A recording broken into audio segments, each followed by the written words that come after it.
In this video, which is very essential for not just cataract surgeons, for also those who practice medical retina, post intravitreal injection cataract, what's the thought process about this? And I would like to also announce the next Phacotips 3D course from 19 to 21st June 2026, and this time it is in Pune. It has some amazing teaching videos, 3D videos, lot of quizzes. We want you to understand how to go ahead with cataract surgery, and we have some great mentors. I'm sure you don't want to miss any of that. So do register by sending WhatsApp to the number I've shown here. It's an opportunity you should not miss. Now coming back to the video, so this gentleman had received intravitreal injection 1 month back for diabetic macular edema, and he has received several injections before this as well. And post surgery, as you can see, patient has developed mature cataract. It looks like white cataract completely.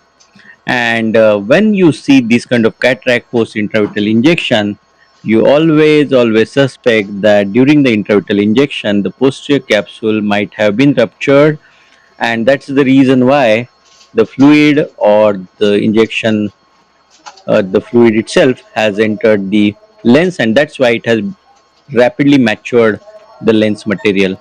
And here what I'm going to do is, after doing the good capsulorhexis of around 4.5 to 4.8 mm, you can see I have kept the bottle height or the IOP at 20, and I'm going to do gentle maneuver just like we do in case of post-polar cataract.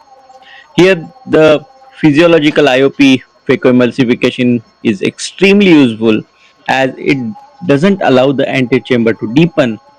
And my idea here is to take out the nucleus before the posterior capsule completely opens up. Of course, we can go ahead with manual SICS as well in such cases, but in those cases as well, it's always difficult to pull up the nucleus without causing further rupture of the posterior capsule. But here, the physiological IOP of the new phaco machine, like the Centurion, really helps. And as you can see, I have removed the entire nucleus here, and there is little bit of cortex there which has dropped in the vitreous cavity.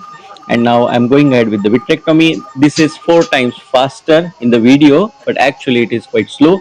You can see I'm using 5000 cut rate 40 as the IOP, so that antechamber is maintained but without adding more pressure. And then I toggle between the cut eye mode and the IA cut mode. IA cut mode is used to remove this cortex which is already fluffy, and this cortex is easier to remove. Of course, there are chances that little bit of this cortex drops into the vitreous cavity here. So before I started this surgery, I had kept the retina equipment also standby. So in case there was a complete nucleus drop, the plan was to remove it immediately. But since I achieved removal of the nucleus and there were only few cortex elements which had dropped inside, I decided that I will do the antivitrectomy. I already placed a 3-piece IL now, and I'm going to put it in the sulcus which is there already, and then I'm going to achieve the optic capture. This I'm going behind the posterior capsule just to remove the residual OVD behind it.